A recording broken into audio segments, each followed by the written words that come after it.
Então, mais uma vez, boa noite para o nosso retorno aí, na parte da noite, dando continuidade, né, sobre... Posso disponibilizar, Tomás. E também vai ficar a aula gravada, eu compartilho sempre com vocês no Drive, quando eu faço o convite, então aqueles que estão convidados recebem o link, como também no canal do YouTube do Bioclima UFV, tá? A aula de hoje, nesse intervalo, eu consegui postar porque eu estava fazendo um teste. Depois vocês podem acessar. Professor, não seria interessante, já que o PVNet está tendo essa mudança aí para o Moodle, a plataforma nova, postar o slide no Drive? Porque está tendo essa mudança, o PVNet está com limitação de arquivo e tal, então de repente você tem um slide que é um pouco maior, que é um pouco mais rápido. Eu acho que o Drive... Disponibilizar a apresentação no Drive? No Drive da disciplina. Sim, posso, não tem problema não. Eu crio lá uma pasta e coloco as apresentações, não tem problema. Perfeito, muito bom? obrigado. De nada. Então, só para... Como eu abro a tela, eu não consigo ver todo mundo, né? Mas eu sei aí algumas pessoas que estão presentes na sala. Então, eu vou fazer uma pergunta direcionada, que eu gosto muito, embora seja remotamente, mas não é a mesma coisa.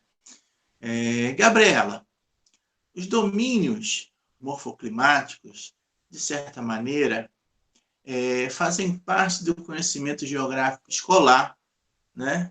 Muito embora na universidade, embora exista a disciplina, de certa maneira essa temática não é, de certa maneira, amplamente aproveitada por conta da própria opção da verticalização pelo estudo dos processos, né? Então, nesse sentido, a gente não pode perder a dimensão do conceito de paisagem e natureza que o conceito de domínios nos propicia, mas, de certa maneira, também não podemos descartar as dimensões escalares, né?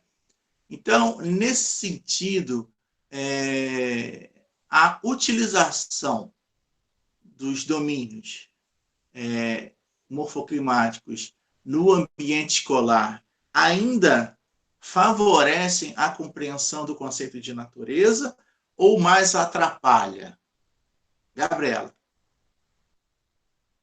Vixe, Edson. Tá, deixa eu pensar. Eu acho que da forma como é passado, completamente descritivo e descontextualizado, eu acho que acaba prejudicando. Se fosse uma coisa mais... Não sei, se fosse um pouco mais aprofundado, passado de uma forma mais crítica, relacionada, contextualizada, e não apenas descritiva, sabe? Se você tiver que decorar aquilo ali, eu acho que favoreceria mais a interpretação do que é natureza. Mas da forma como é passado, eu acho que não. Mas a forma que é passada, a gente sempre responsabiliza alguém, né? Uma coisa que eu sempre... Como eu não sou de Minas Gerais, eu consigo perceber isso nitidamente,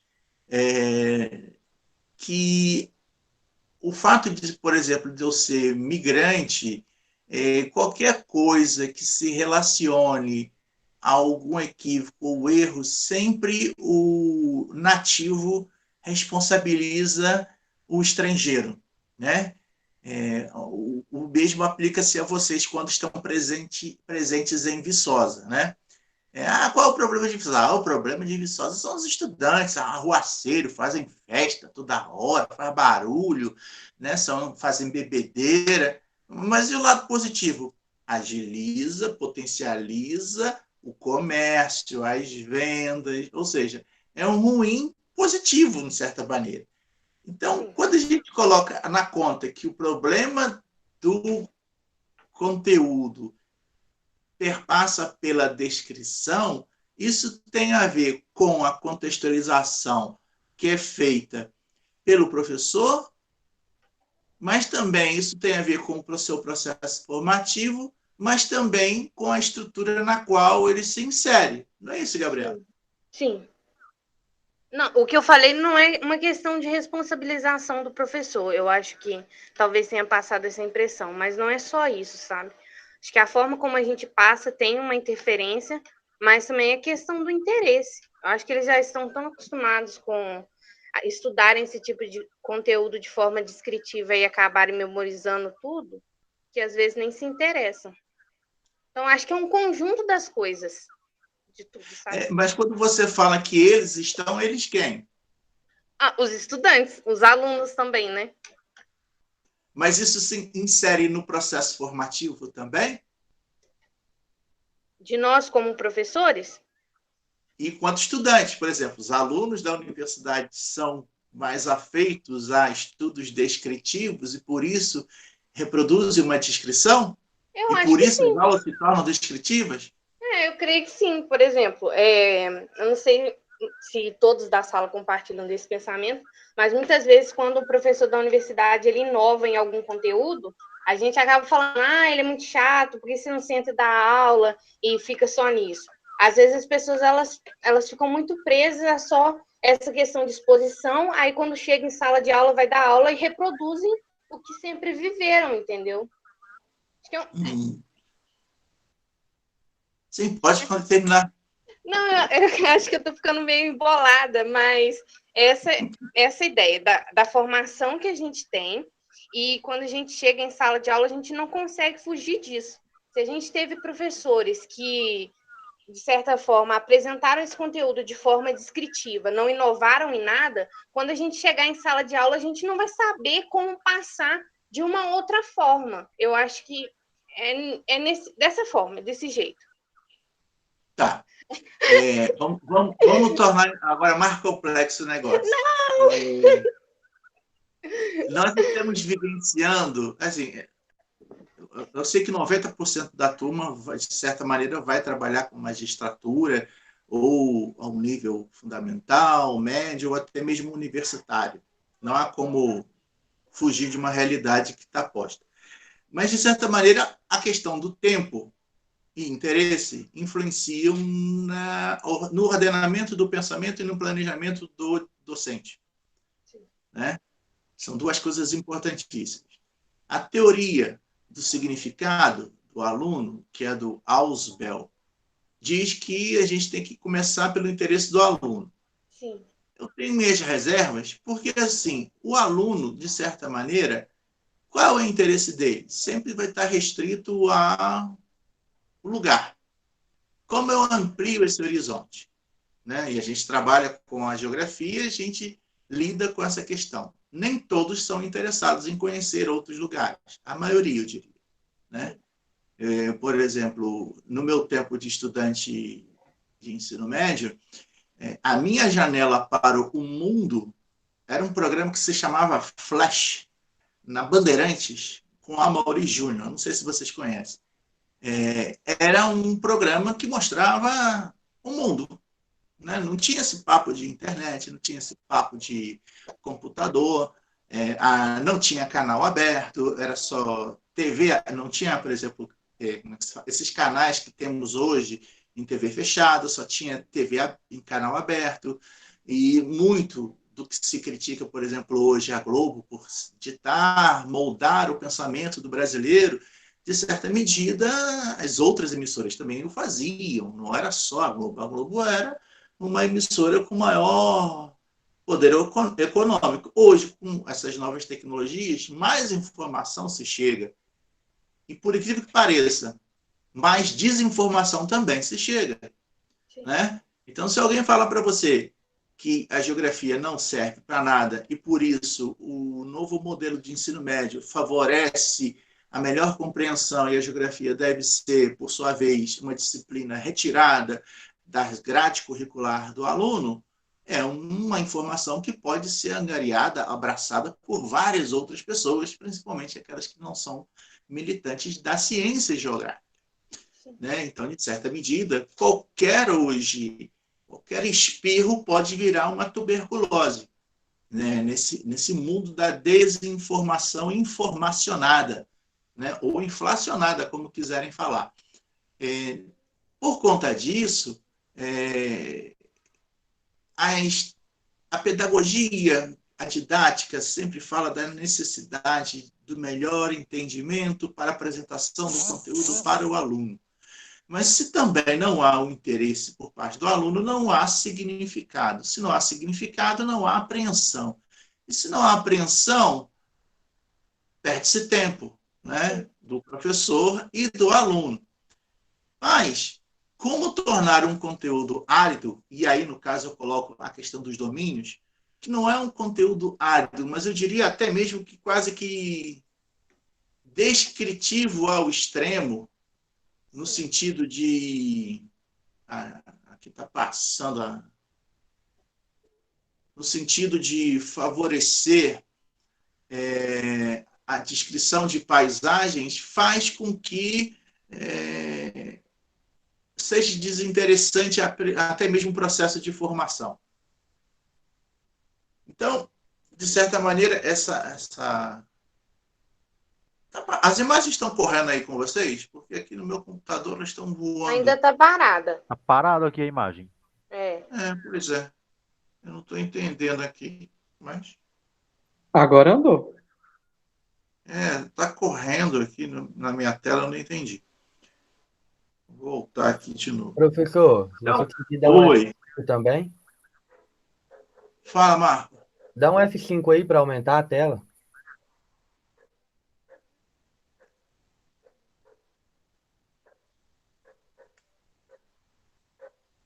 Olha, já dei o F5, mas eu não sei por que não está indo. Eu estou vendo no outro computador e não está ampliando. Ô, Edson, então, pode ser que você tenha compartilhado a tela só do PowerPoint sem ser a tela da apresentação.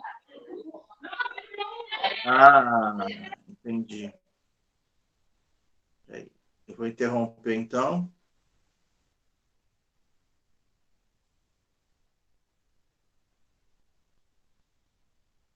Um instante. Vou voltar para a página. A tela inteira que você fala? Eu botei a janela.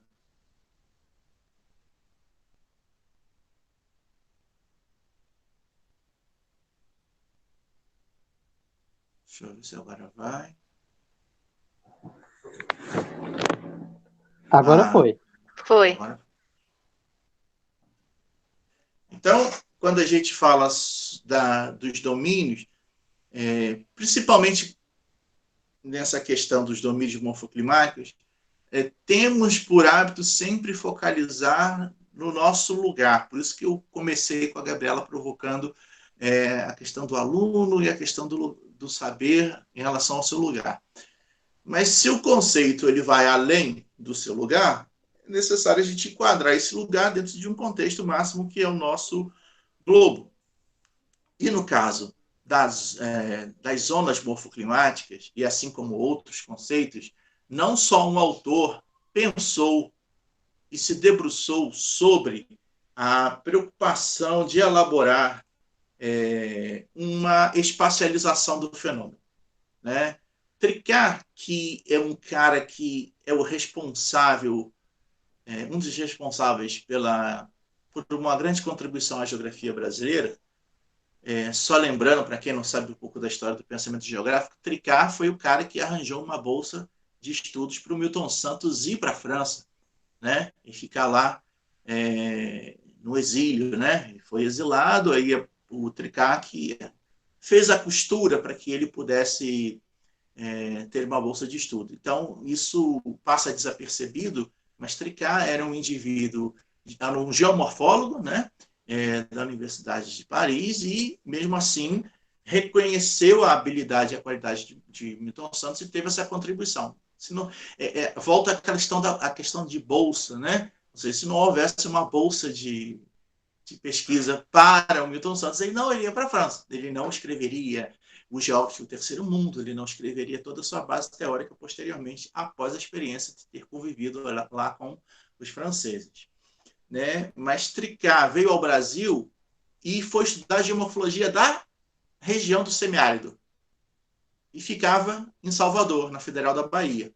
Ele tem um nome muito importante no Departamento de Geografia da Federal da Bahia. E, por conta disso, conheceu o Milton Santos enquanto mestrando no curso de Geografia.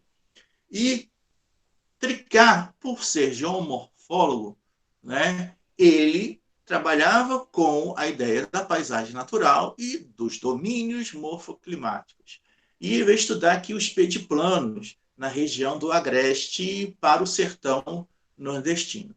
E um pouquinho antes disso, ele publicou essa obra que ele espacializa, zonifica, né, os domínios morfoclimáticos do planeta a partir da ideia escalar de zonas. Então, ele define lá a zona fria, zona de latitude média, zona árida ou tórrida e zona intertropical úmida.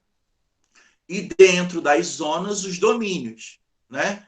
Domínio glacial, domínio periglacial na zona fria, na latitude média, domínio marítimo, domínio continental e mediterrâneo, na zona árida, as estepes e desertos e zonas frias e quentes, e na zona intertropical úmida, as selvas e as savanas, que no nosso caso conhecemos com o nome de cerrado, mas internacionalmente se usa o termo savana, né? Então, essa é uma proposta, né? Mas outros autores elaboraram propostas de espacialização das zonas e dos domínios.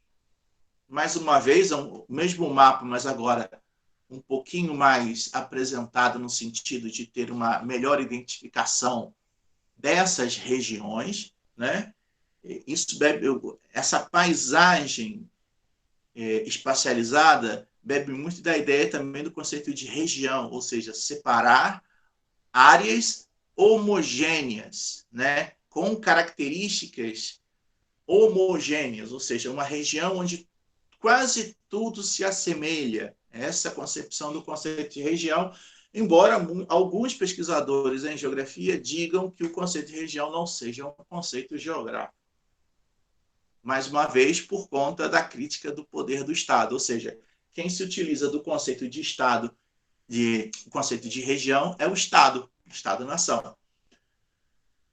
Budel, um segundo autor, já 12 anos se passaram, ele publica uma outra proposta de zonificação, né, já com 10 unidades zonais e não mais 5, subdivididas em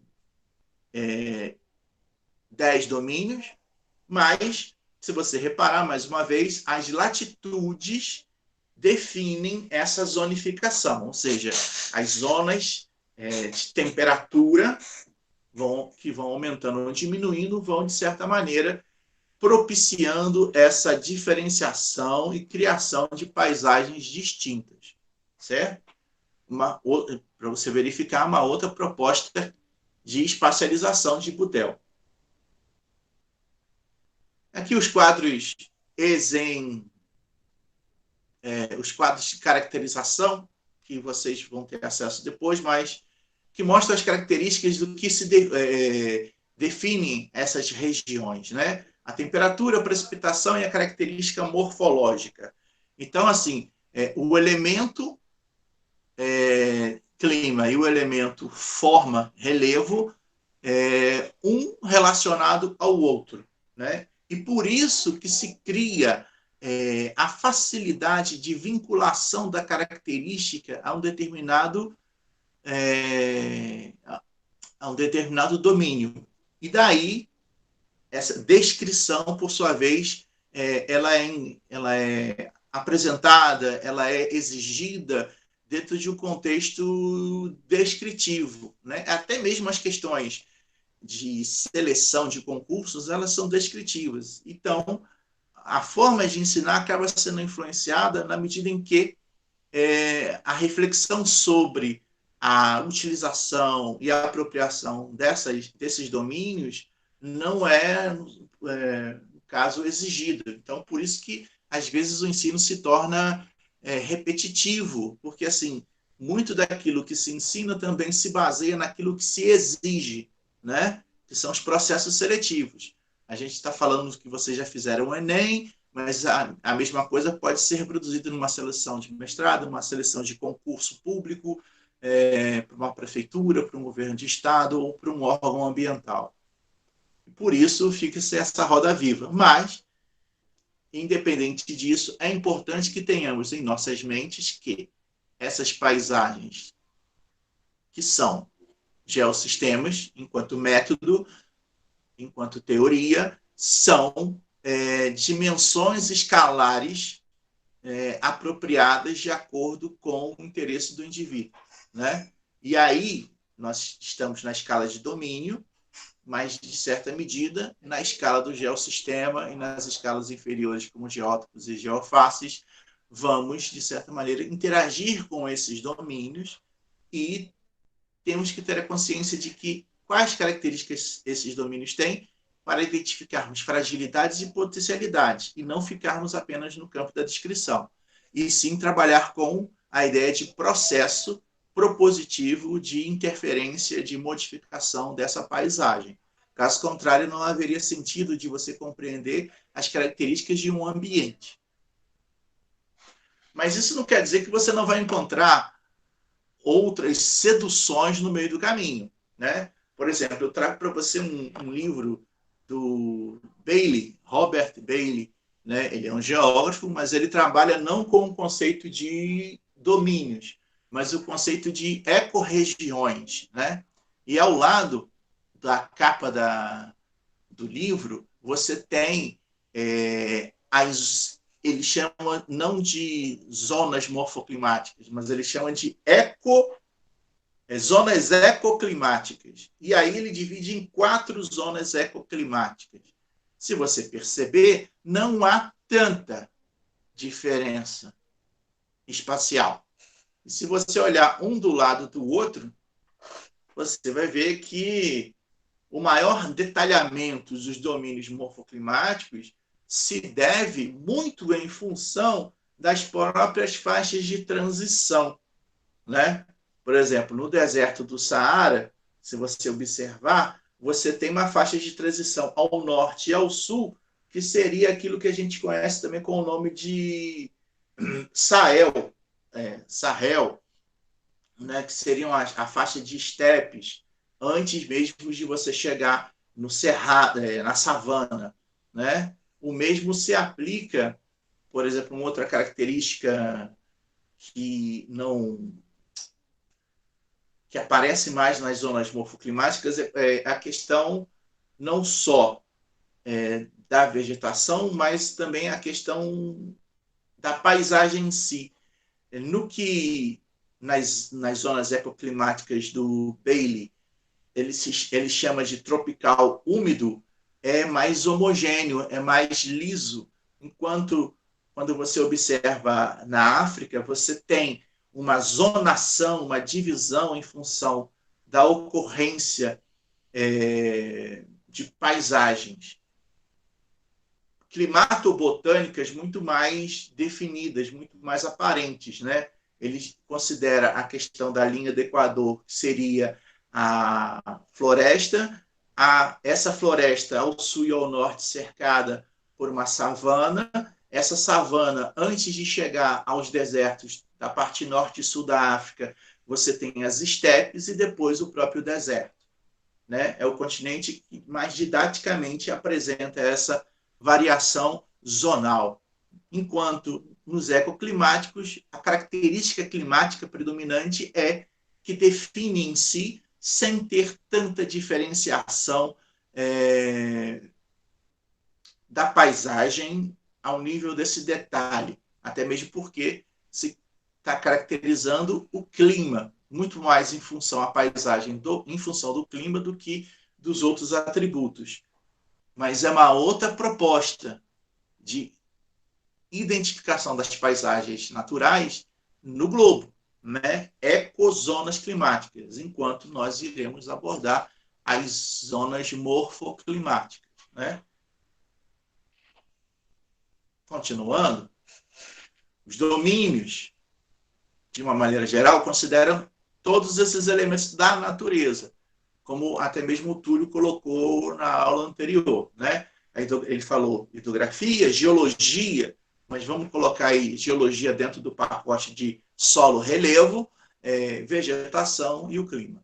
O conjunto desses elementos da natureza gera um produto visual, né? Uma cobertura vegetacional. Então, assim,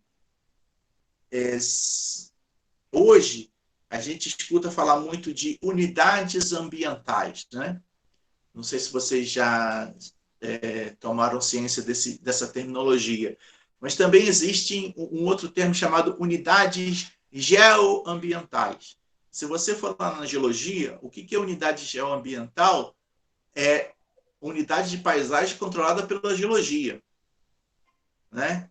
Mas, se você considera que a superfície está totalmente modificada e alterada, e alguns estudos ao nível do planeta mostram que 75% de toda a Terra já tem interferência direta da ação humana, do que adianta falar, então, de unidades geoambientais controladas pela geologia, se essa superfície, essa paisagem pode ser modificada na sua totalidade. Então, não existe, a princípio, a necessidade da compreensão da formação, porque essa formação já foi impactada, mas se faz necessário na medida em que eu tenho que saber aonde estou. E, por isso, se mantém a necessidade da compreensão do processo formativo, mas ele, por si só, não é a resposta para todos os problemas. E daí a pluralidade de métodos, de metodologias e de propostas e de conceitos para tentar sanar os problemas do real, né? E por isso a ciência se faz avançando a partir daí, de propostas. Aquela que dá solução, o pessoal para e aplica. Não deu mais solução, continua se avançando no questionamento. E aí é uma coisa que é muito visual, né? A geografia é muito visual também nesse sentido, quando a gente tenta demonstrar a relação desses elementos com a posição dessa paisagem em relação à zonificação, né, dos domínios. Então, se você parar para pensar, tem um quadrinho no canto superior esquerdo com umas bolinhas vermelhas, né, que é mais ou menos a identificação das paisagens apresentadas. A tundra alpina, a tundra e o permafrost e as cordilheiras em Vale U, na região alpina também da Europa. E do lado, um quadrinho do lado inferior direito mostrando as características morfogenéticas, né?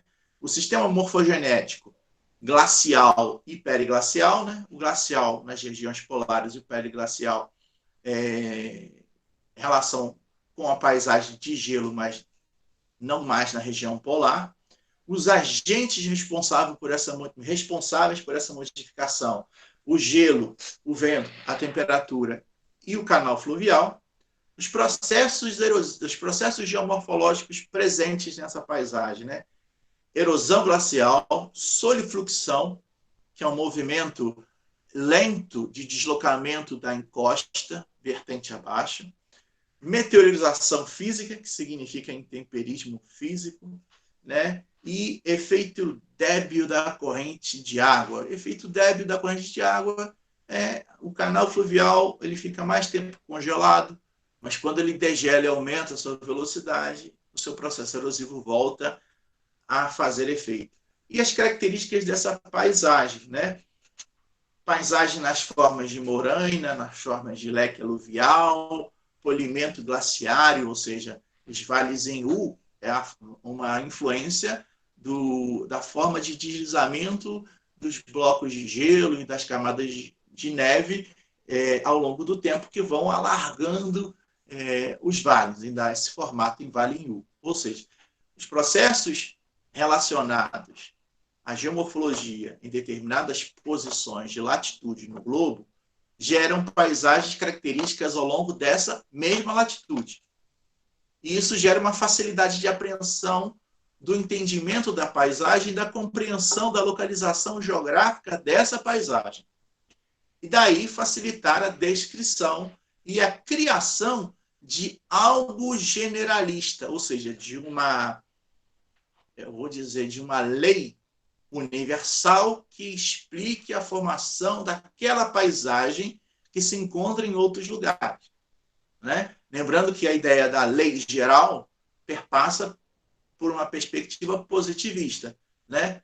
Que vem da física, aonde a paisagem é resultado de uma ação que vai além de uma ação local. Mas ela pode se tornar uma ação local, independente da lei geral de formação daquela paisagem, com a interferência da ação humana. Exemplo. Vocês já ouviram falar em deslizamento de terra, né? Deslizamento de terra é algo natural que ocorre dentro do domínio de mar de morros. É um processo esperado de renovação da própria paisagem em função da própria condição hídrica, pluviométrica, que favorece a dinamicidade das vertentes, ou seja, a evolução da vertente. Então, isso é um processo esperado. Isso, por si só, não é um desastre. Mas, na medida em que as encostas são ocupadas e o processo natural de deslizamento continua, o processo deixa de ser algo natural e passa a ser visto como um desastre, né? Agora, veja bem, o desastre não é produzido ou não é causado quando não há perdas, prejuízos. Quando há perdas e prejuízos, aí que ganha a dimensão de desastres. Tá certo? Então, a componente da ação humana, da presença humana, é que vai te dar a dimensão do desastre. Se desliza uma encosta aonde você não tem ocupação humana, isso não se torna um desastre. Muito embora seja um fenômeno esperado para as áreas de clima tropical úmido, né?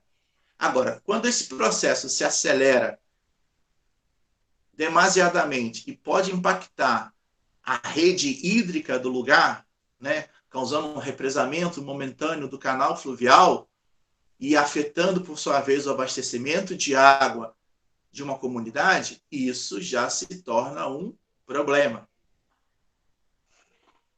Se não for resolvido através da ação humana, retirando o material, aquilo pode se avolumar, pode se criar um lago de retenção de água, até que a água tenha força suficiente para romper aquela sedimentação que barrava o acúmulo de água.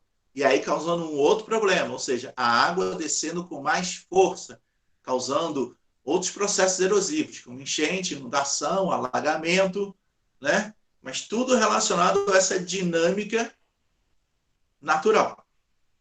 Então, na geografia, não há como negarmos que a dinâmica natural ocorre independente da ação humana. Podemos, didaticamente, estudá-las de maneiras separadas, mas, no real, elas vivem de maneira conjunta. Então, para resolver o problema do real, temos que compreender as duas partes, e não apenas uma das partes. Nesse sentido, enquanto processo formador, pecamos em valorizar determinados posicionamentos e esquecemos que, na realidade, não existe nem a geografia física nem a geografia humana. Existe a geografia. Agora, as opções metodológicas de compreensão da realidade é que nos diferenciam. Nesse sentido, não podemos deixar de procurarmos soluções que atendam os problemas, né? Solucionem os problemas. E, nesse sentido, não podemos perder a dimensão do todo, né? Por isso, da preocupação sempre de fazer, na geografia, aquilo que se chama da dança das escalas, né? De compreender no fenômeno não só na escala local, mas como ele se insere nas escalas superiores. Pergunta, Gabriela? Não, tá de boa. Tá de boa? Então tá. Uma pergunta, Túlio? Não, tá tranquilo. Tá tranquilo. Então tá bom. Então, Arthur, na região do domínio dos desertos, né, se costuma falar, por exemplo, que são paisagens estéreis, né? São paisagens que têm, são hostis, né? Paisagens hostis, vamos dizer assim. Só que nessas paisagens, né, para a gente ter uma ideia, se inclui regiões desérticas onde vivem populações não só humanas, nômades, né, como populações de animais. Só que essas populações vão desenvolver o que se chama de adaptações, né, à condição do meio. Né? Porque não adianta imaginarmos que o clima e o relevo vão mudar em função da minha necessidade. Existem coisas que são possíveis, existem coisas que não são possíveis. E quando não é possível alterar a paisagem, a gente se adequa a essa paisagem. Diferentemente do meio urbano, onde conseguimos subverter a lógica da ordem, né? Criamos condições dentro do meio urbano para suprir as limitações da paisagem natural em função daquilo que se chama do meio técnico, científico, informacional, ou seja, a tecnologia, né? Mas, independente disso, independente de 53% da população mundial morar em cidades e essas cidades juntas no mundo todo não ocuparem sequer 3% das terras emersas do globo, então tem 97% das terras emersas que não têm cidades, são ocupações nas formas aldeadas ou zonas rurais, como os campesinos aqui no Brasil, essas paisagens ainda passam a determinar, de certa maneira, o modo de vida. E Vidal de la Blache, lá na História do Pensamento Geográfico, cunhou o termo gênero de vida, né? Que perde um pouco de sentido depois da industrialização e da interconexão entre os espaços. Mas esses gêneros de vida, esse conceito, volta hoje na geografia, porque, de certa maneira, o conceito de mudanças climáticas e a ciência atrás das mudanças climáticas não estão resolvendo todos os problemas das nossas necessidades humanas. E aí se descobriu que existem populações que já têm solução para os problemas das mudanças climáticas. Porque essas populações, ao viverem ao relento, ao sabor do tempo e do vento, elas criaram saberes tradicionais que se perpetuaram ao longo dos séculos. Então, os nômades da África são muito mais adaptados às questões das mudanças climáticas do que qualquer urbanita de qualquer lugar do mundo. Ele sabe que está mudando, mas ele não fica falando que está mudando. Ele procura se adaptar à mudança, né? Por isso que, na sociologia, existe até uma discussão de que o termo mudança climática não é um termo adequado para esses povos, porque eles sempre se adaptaram. Eles não criticam a mudança, né? Eles não falam assim, vai mudar porque é natural, é da natureza mudar, né? E nós, urbanitas, dizemos que está mudando e está ruim porque está mudando, porque vai nos afetar. Enquanto urbanitas, moradores da cidade, pode acontecer como está acontecendo na Alemanha, né? Não sei se vocês estão acompanhando na Alemanha, mas não é normal você ter chuvas tão intensas na Alemanha no período de verão do hemisfério norte. Essas chuvas, comparadas ao total anual, elas representam quase que 30% em apenas um episódio. Então, o impacto geomorfológico, ou seja, o processo erosivo, é significativo? Nem tanto. Mas o processo de desastre é significativo. E daí, alguns dizerem, está vendo a mudança do clima? Tudo bem, o clima está mudando, mas as populações que são mais habitadas são aquelas que têm menos tecnologia do que aquelas que têm mais tecnologia, por incrível que pareça. Né? Porque a nossa noção de conforto ela é diferente. A nossa noção de desenvolvimento é diferente. Né? E por isso, olhar para as paisagens, mesmo que modificadas pela ação humana, de certa medida, nos dão a dimensão da nossa finitude, da nossa real dimensão. Somos pequenos em relação àquilo que são os processos geológicos, geomorfológicos e globais. E a Terra ficará.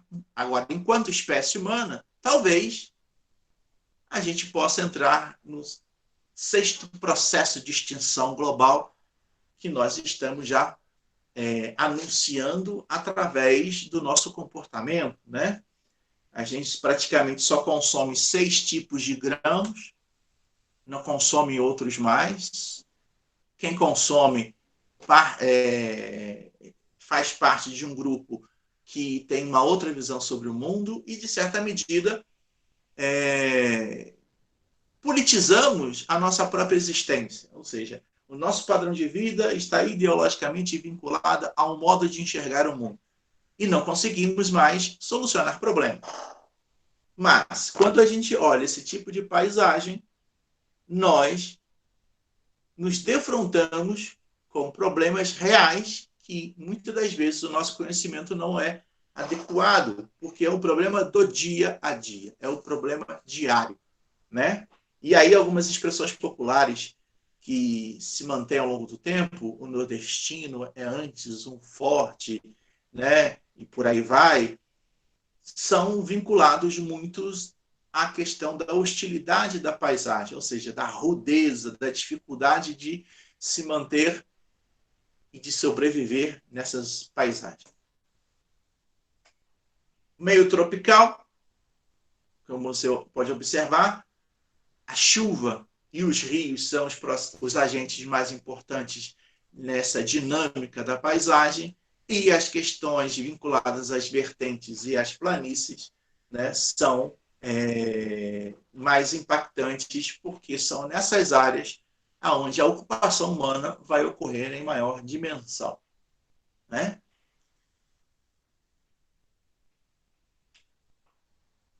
Arthur? Fala comigo. Então, vamos colocar a seguinte questão, Arthur. Depois dessa explanação, o Cerrado brasileiro, por exemplo, a última figura do canto inferior direito, né? O orgulho da UFV é dizer que ela contribuiu para a adaptação da soja no interior do Brasil e assim produziu uma mudança do comportamento alimentar brasileiro e, de certa medida, potencializou a agricultura, né, no interior do Brasil, através de um conhecimento científico. Mas esse domínio do Cerrado brasileiro, em função dessa dinâmica, dessa opção técnico-científica, se manteve preservado? Ô Edson, você pode repetir, por favor? Eu me perdi aqui completamente. Eu tô com cabeça quente por alguns problemas que estão acontecendo aqui em casa no momento. Então eu acabei não prestando atenção em muita coisa que você disse. Não, tudo bem. Posso repetir, caso o problema continue, a gente passa para outra pessoa. Beleza. Eu coloquei a seguinte questão. A UFV se orgulha de ter contribuído para a inserção da soja no interior do Brasil. Aí eu perguntei, essa inserção da agricultura moderna no interior do Brasil preservou o Cerrado brasileiro? Muito pelo contrário. Muito pelo contrário. Mas por que será? Então, eu sei que existe o aumento da fronteira agrícola, né? Que tem acontecido, da mesma forma que a gente tem grilagem acontecendo, e inclusive estão querendo passar a boiada aí, né? Com o projeto de lei. Eu não sei, né? Eu acredito que poderiam aumentar a produtividade utilizando tecnologia, né? Tendo em vista que eu não sei se a galera costuma comer muita soja também. Está presente em alimento processado. Para falar, não, grande soja. Eu não almoço feijão e soja. Então, vamos tentar entender. Vocês todos, a maioria de vocês fizeram solos e geomorfologia e solos, né? Muito bem. Se vocês pararem para pensar, o relevo do cerrado, ele é parecido com o mar de morros? Não, um relevo mais plano. Mais plano, isso. Se ele é mais plano, de certa medida, ele favorece a mecanização. Então, isso é um ponto, né?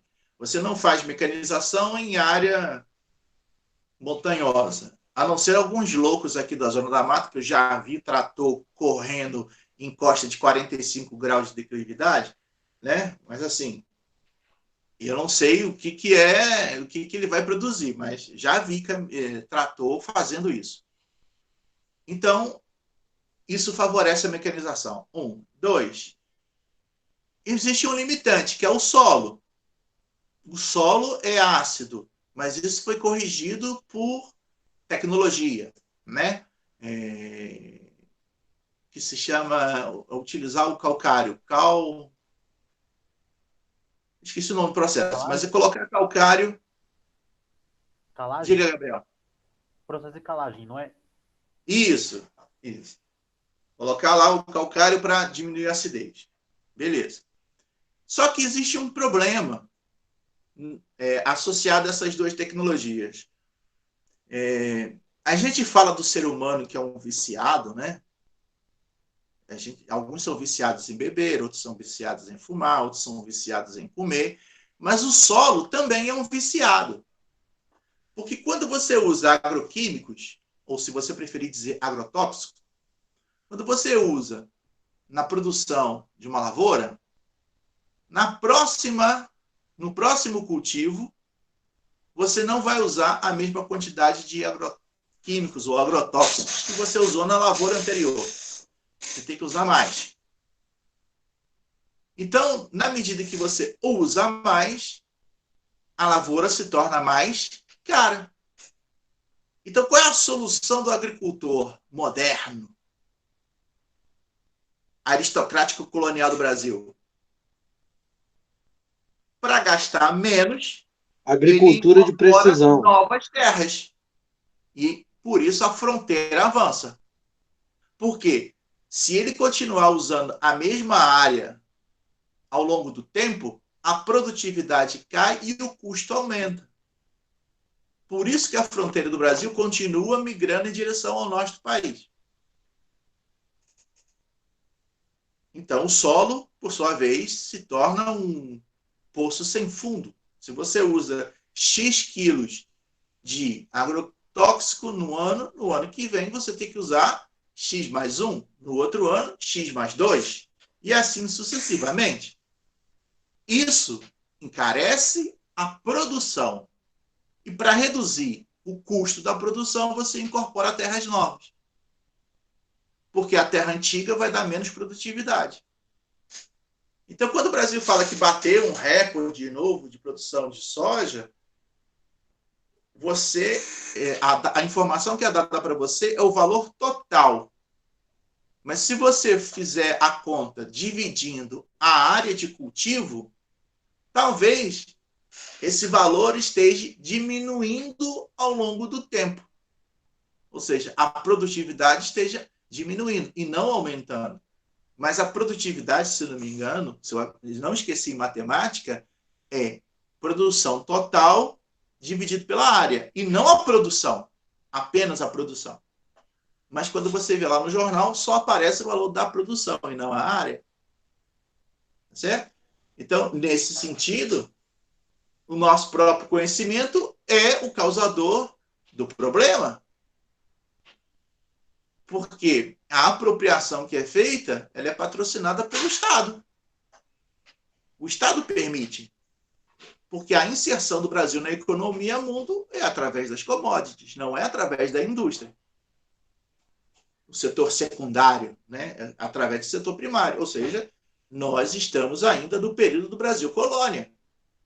A diferença é que a capital não é mais Salvador nem Rio de Janeiro, é Brasília. E aí, com isso, a paisagem do Cerrado se torna uma grande lavoura, não só de soja, mas também de outros produtos de commodities, por uma opção. E mesmo que haja uma legislação que se adeque e permita, de certa maneira, esse tipo de cultivo, os problemas ambientais irão ocorrer. Supressão de veredas, supressão de matas de galeria. O Pantanal, por exemplo, vem sofrendo um sério problema com a erosão produzida do Centro-Oeste. Os rios que nascem no Centro-Oeste e vão para o Pantanal já não são mais cristalinos, são barrentos, igual o nosso rio Piranga, o rio São Bartolomeu.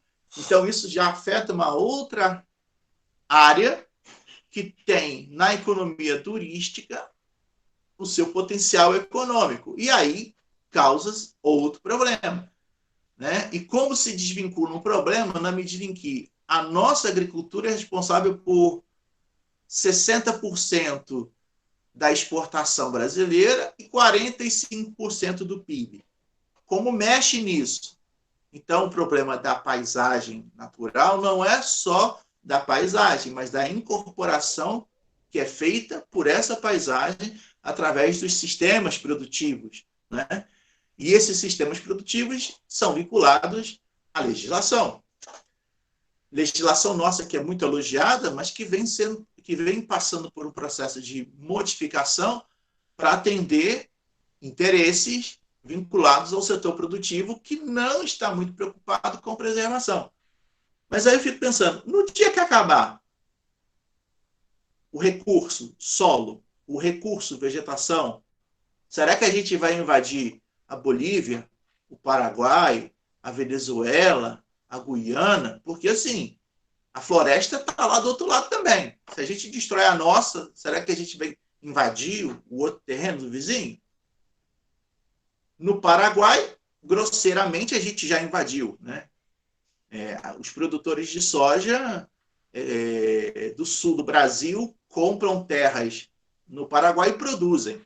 Só que lá eles têm problemas também, mas eles geram emprego, por isso eles são aceitos. Né? Mas, de certa medida, o capital, de certa maneira, permite também essa invasão. A gente fica preocupado com a invasão da Amazônia, mas a gente já está invadindo o Paraguai há muito tempo, já está invadindo a Bolívia há muito tempo. E a gente não fala disso. A gente só se preocupa em dizer que os americanos estão invadindo a Amazônia. E a gente? Imperialistas da América Latina de meia tigela. Também não cometemos esse crime?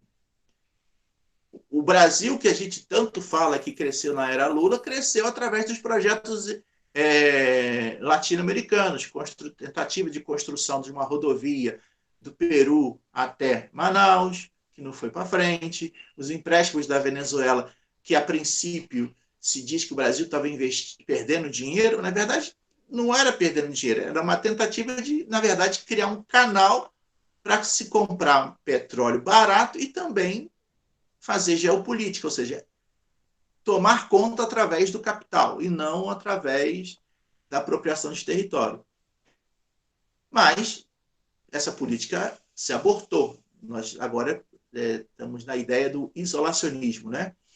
Nós aqui e o resto do mundo que não exista. E não dá para fazer isso. Né? Não dá. E também não dá para ficar tacando fogo, né? Lembrando disso, de novo estamos no inverno e o Pantanal voltou a ter os índices de incêndios não diria iguais ao do ano passado, mas tão significativos quanto, e a gente está no início ainda, né? E, diferentemente do ano passado, nós estamos no Laninha, então a Amazônia fica mais seca. Então, a chuva que vem da Amazônia para o Sudeste vai vir em menor intensidade. Então, a chance da queimada se alastrar mais do que do ano passado, ela é grande. Se não houver investimento em patrulhamento, monitoramento, mas o nosso ministro fez o serviço de querer passar a boiada, então, ex-ministro, né? Vamos dizer a que se veio. Eu vou parar de compartilhar aqui.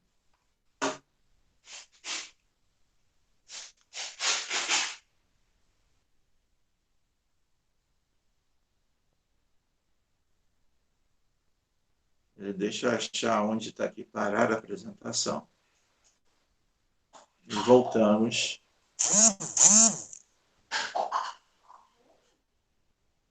Muito bom. Acho que estamos... Maurício, Paulo... Ranier, tudo bom, Ranier?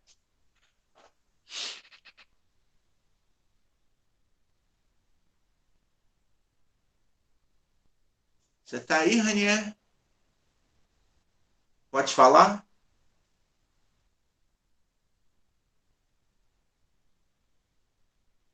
Tá sim. Tá. Pode ligar o microfone, Ranier?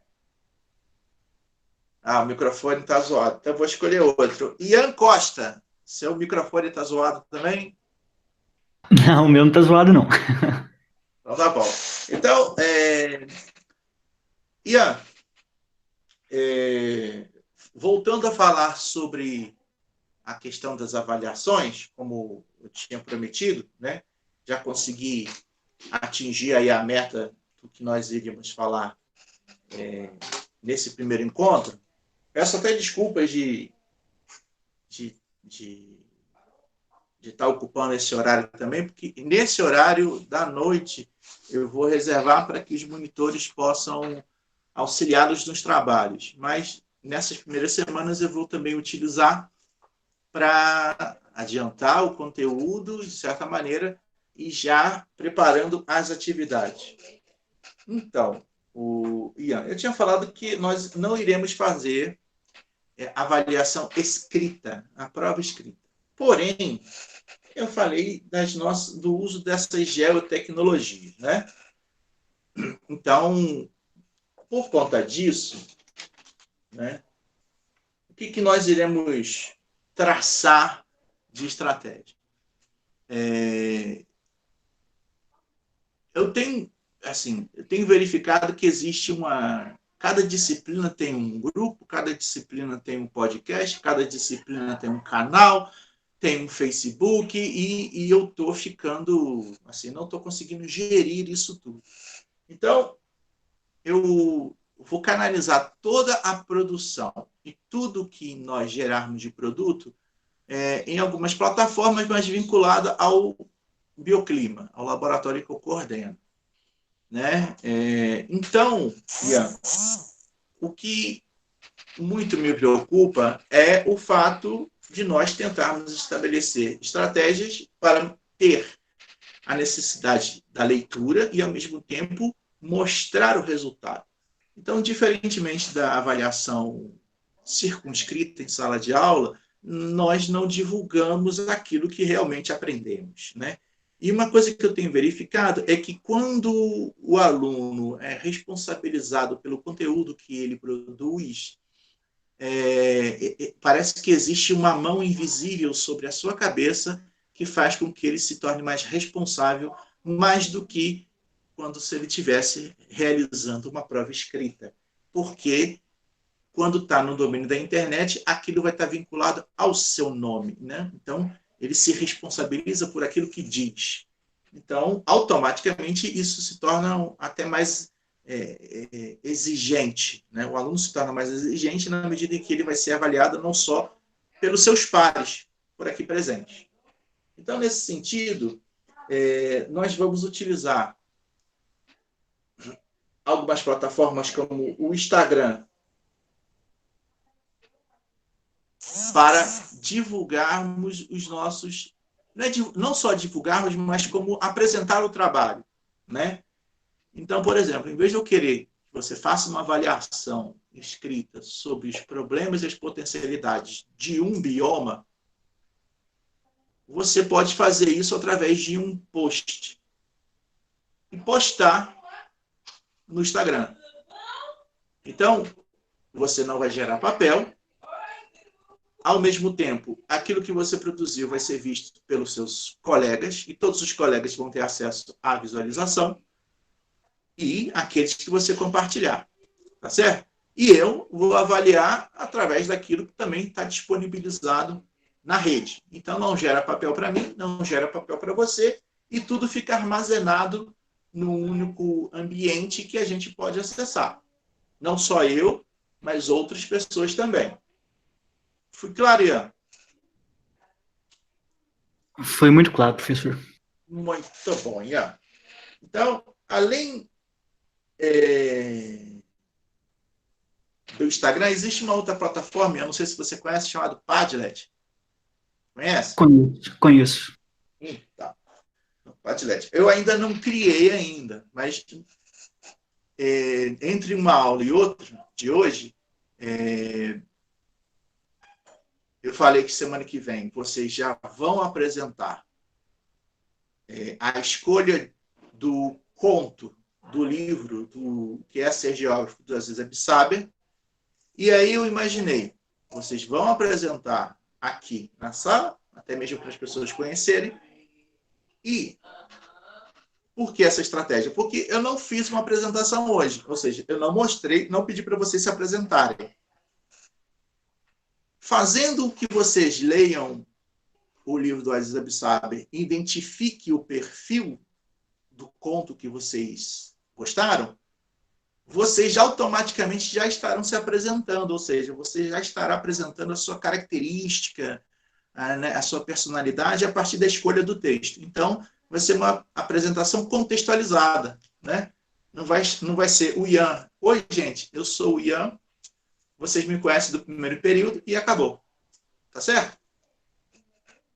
E o Padlet, na verdade, vai consubstanciar, né, essa sua escolha, ou seja, a descrição, né, em poucas palavras, da escolha que depois eu vou disponibilizar. A Gabi, de repente, vai me ajudar também, porque ela já conhece a ferramenta. E a gente vai caminhando nesse sentido.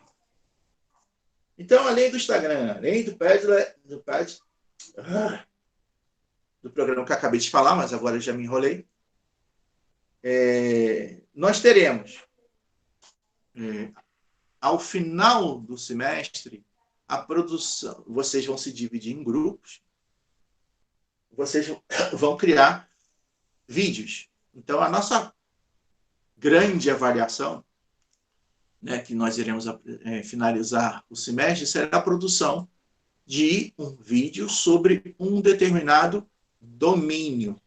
Tem que ser do Brasil, não tem jeito. E aí vocês vão se dividir em grupos, né? Tem gente que tem mais habilidade aí para ser o roteirista, o outro mexe mais com a produção da imagem, coleta de imagem, o outro com a sequência de imagem, o outro com som. E, ao final de tudo, vocês conseguem produzir um produto único. Seria o trabalho final da disciplina. Tá? E aí, a divisão dos grupos vai se dar em função do mapa do Aziz Absaber, que é o mapa dos domínios. E aí, vocês vão se organizar, vão criar esses grupos. Eu não vou meter a colher nisso aí. Vocês são 35, né? Vocês façam a conta de quantos domínios são, que a gente já apresentou para vocês, e vocês vão se dividir em grupos mais ou menos com o mesmo número de pessoas, né? E aí vão produzir esse audiovisual que nós iremos também apresentarmos aqui e disponibilizarmos. E trabalhando sempre com a ideia do título do livro do Aziz Absaber, Domínios da Natureza, potencialidades paisagísticas. Falar dos problemas e também falar das potencialidades, né? Sempre considerando a questão do indivíduo, né? Não só a paisagem pela paisagem. Você compreendeu, Ian? Compreendi, professor. Então a gente vai usar Instagram, Padlet, vai fazer o vídeo e possivelmente utilizar o YouTube e tem o QGIS também que a gente vai estar utilizando. O vídeo vai ser disponibilizado no canal do Bioclima, assim como os vídeos que vão ser produzidos na Biogeografia vão ser disponibilizados lá também, mas vai ter uma playlist que identifica o grupo de vocês. E aí, esse vai ser o conjunto das avaliações, né? O Padlet vai ser aquilo que vocês vão colocar da escolha do texto do Aziz Absaber, do livro O que é Ser um Geógrafo. E o Instagram, a gente vai ter uma rotina. Quando abordarmos um domínio e finalizarmos o domínio, todos vão produzir, como se chama, um post sobre aquele conteúdo que foi abordado. Então, é como se fosse uma avaliação ao final da unidade, né? E sempre no post, trabalhando com a ideia da caracterização, das potencialidades e dos problemas que ocorrem naquele domínio. Entendido, Ian? Entendido, professor. Então, semana que vem eu vou trazer a programação. Então, vamos pensar que a cada 2 segundas-feiras a gente utiliza para falar de um domínio. Então, quando eu falo assim, hoje acabou o domínio Mar de Morros. Então, significa que na próxima aula, quando eu começar a falar sobre Cerrado, você já disparou no Instagram o seu post sobre o conteúdo que foi já falado, a unidade que foi encerrada. Entendido? Entendido, mas isso individualmente, em grupo, em dupla? Individualmente. Aí vai ser sorteado uma pessoa. Hã? Aí vai ser sorteado uma pessoa. Não, todos os alunos vão postar. Vão produzir um post sobre aquela unidade. Se a unidade foi Mata Atlântica, você vai fazer um post caracterizando, apresentando os problemas e apresentando as potencialidades daquele domínio. Mas individualmente. É uma atividade individual, como se fosse uma rotina. Entendido? Ô, professor.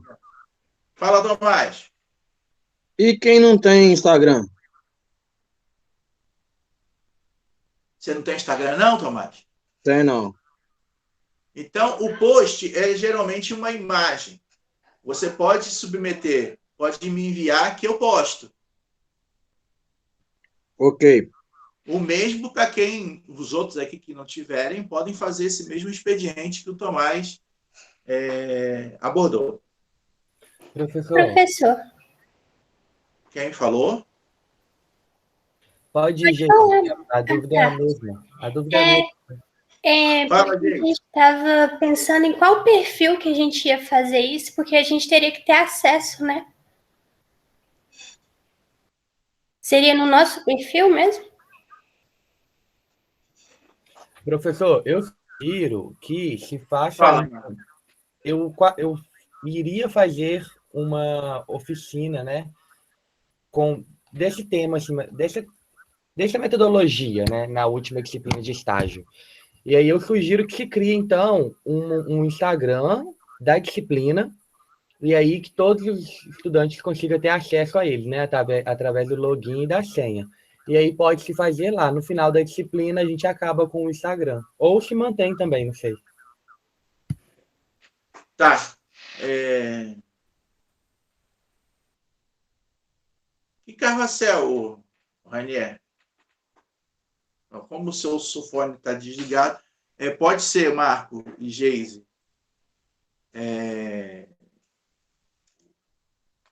o da turma.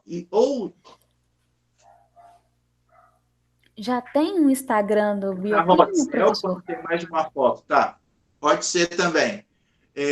Geise, eu posso também criar um Instagram e disponibilizar sempre que vocês possam todos terem acesso e postarem. E aí não fica criando sempre mais um, porque assim, eu estou pensando no gerenciamento, porque assim, vocês fazem uma disciplina comigo, mas eu leciono mais 4 disciplinas esse semestre. E para gerenciar 4, por exemplo, turmas, é mais fácil centralizar em um lugar. Aí eu crio esse lugar e socializo a senha e o login. Tá bom, Geise e Marco? Aí não precisa vocês se preocuparem depois que terminar a disciplina, terminar com o Instagram, aquela coisa, apagar. Aí fica lá e eu vou usando para outras disciplinas. Vai ter uma utilidade geral.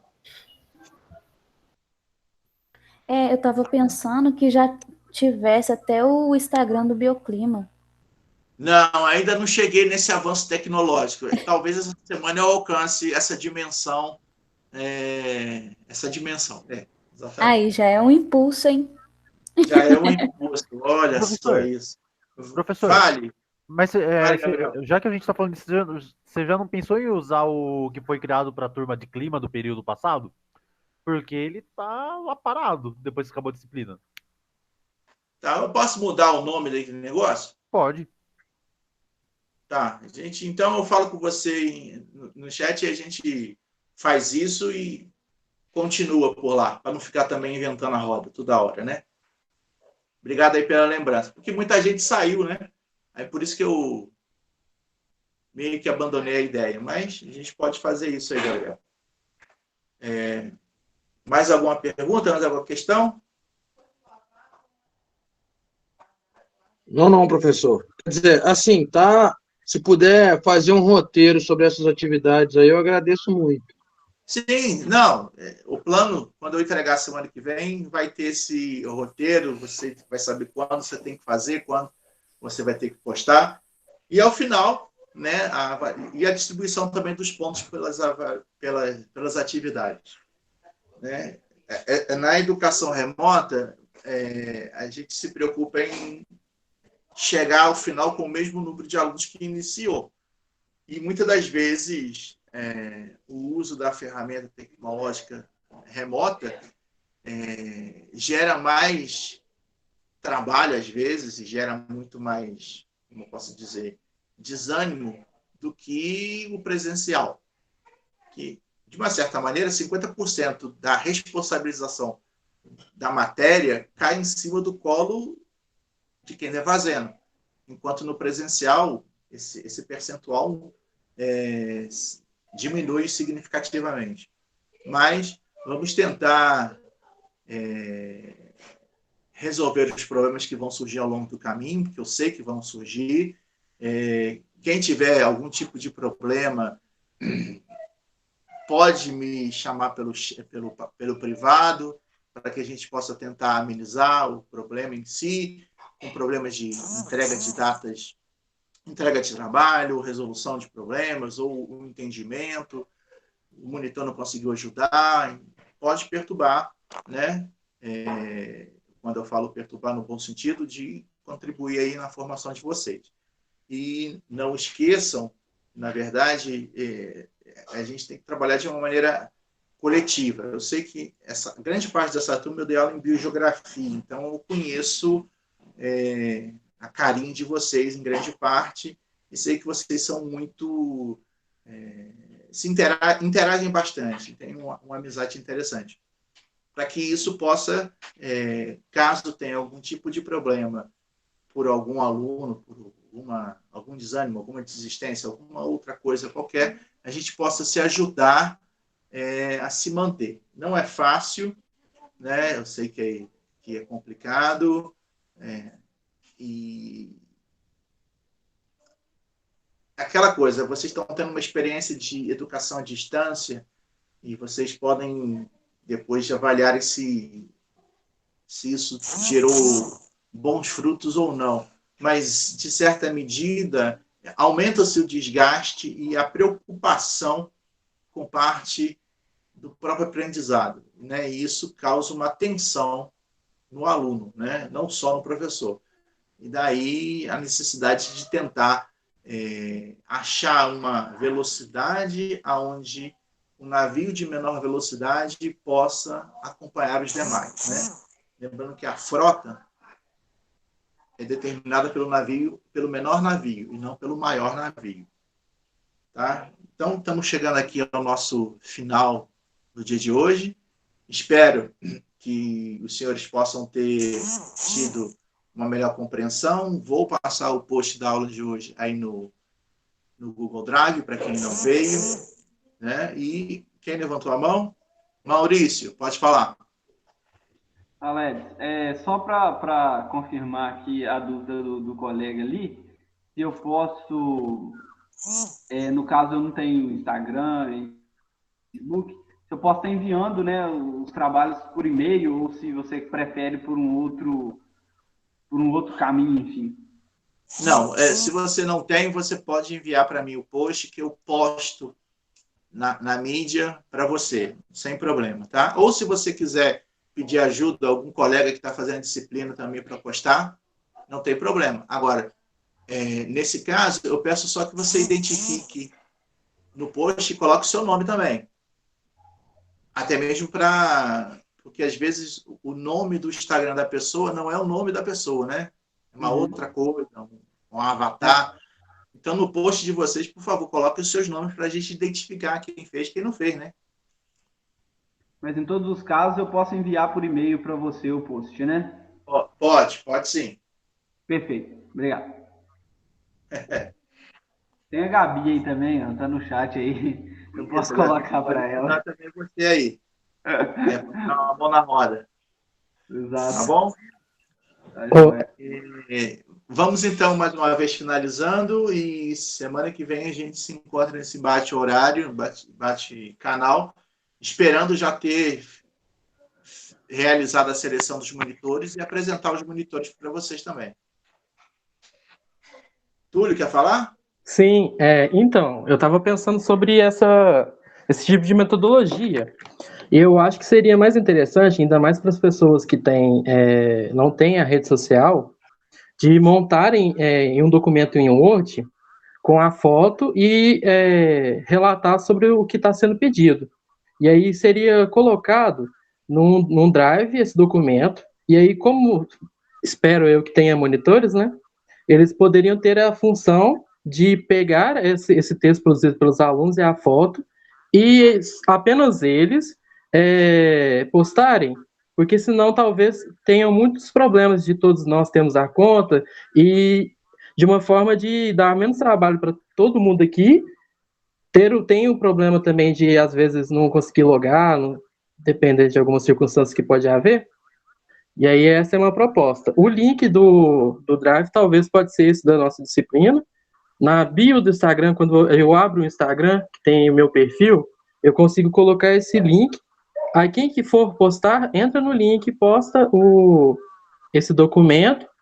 Até porque também dentro do Instagram, quando você faz um post, ele tem caractere reduzido. Eu não consigo postar um textão. Então talvez dê problema nessa parte também. Entendi. A não ser que também a gente possa abrir uma observação de um limite de caracteres por pessoa. Eu não sei quanto que é o limite de caracteres por post, mas pode ser delimitado dessa forma também. Entendi. Maurício, teria problema de você postar no Drive?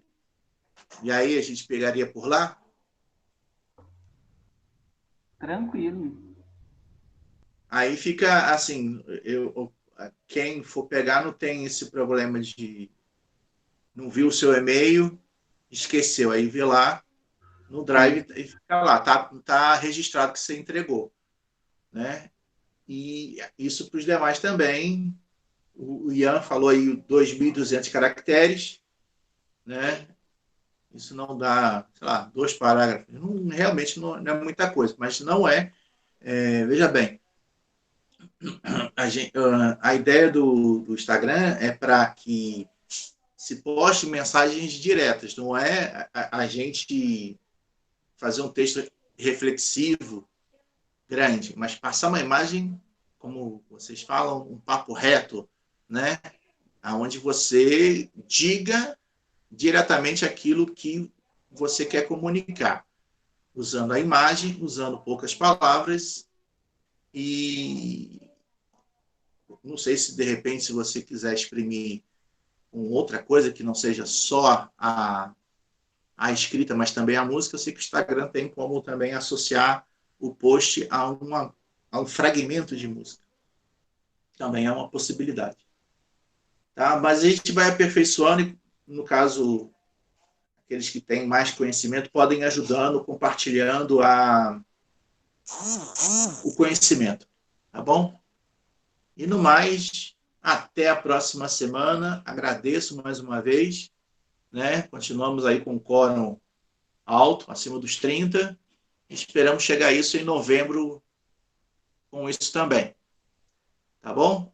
E antes de vocês saírem, só lembrando que quem tem interesse, né? O CIA está aberto as inscrições ainda, se não me engano.